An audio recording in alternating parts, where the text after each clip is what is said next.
Yes, when I was ordained, I was always a shy priest, always sitting in the back, sitting in the back. No matter what occasion there was, I'd sit in the back and I wouldn't get to the front. I would always dodge, when I called upon, I'd dodge. And when I came to Ghana too, I was very quiet, and I used to dread, being called for a speech, to give a talk, or to give, a wedding, give a speech or such and such. But then I joined the charismatic renewal. It was a blessing. It was a blessing. I was chaplain for the charismatic renewal for 13 years. So with George Mousset and all of that particular group. And they said, you have to do the Life and Spirit seminar. I said, what's that? Life and Spirit seminar. It's not it's like a retreat. Have you done one, Gabriel? I mean, and it was a beautiful weekend, and everybody was praying and wondering. Then there was one Reverend sister, an American, with 2 or 3 others. They sat down and said, Father, what do you want me to, what do you want? What gift do you ask God for? I said, gift of words. And they prayed over me. And from that day to this, God has given me that gift. I mean, interviews, speeches.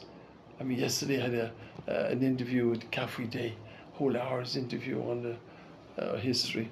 I mean, there's always occasions of speaking and talking and retreats. I've given retreats, 35 years of retreats in St. Rose's Secondary School.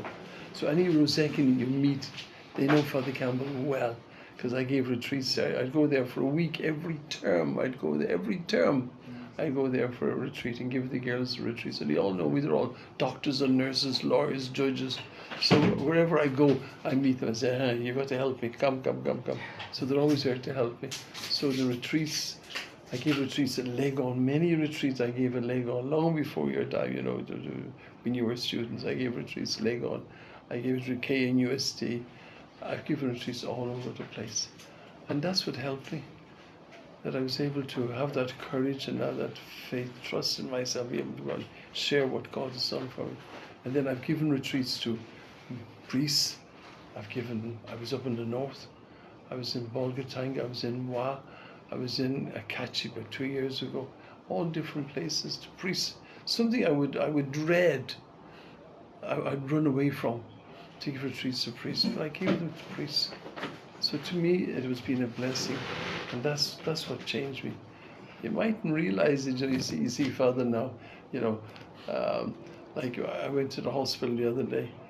I had a problem with my eyes. I didn't know I had an infection in my eyes, so I went to UGMC, and the doctor that was to take care of me. Oh, Father, I saw you on the telly talking last Tuesday at the SMP. No matter where I go, she took care of me without appointment, nothing. Took care of me just there and then, So I see it as a blessing, and I see it not as Father Campbell, but I see it as a Catholic Church. You'll always see me in cassock for one reason. I want to be known as a Catholic priest. Wherever I go, I'll wear my cassock and let people know I'm a Catholic priest. There are times people stop me and ask me to pray for them.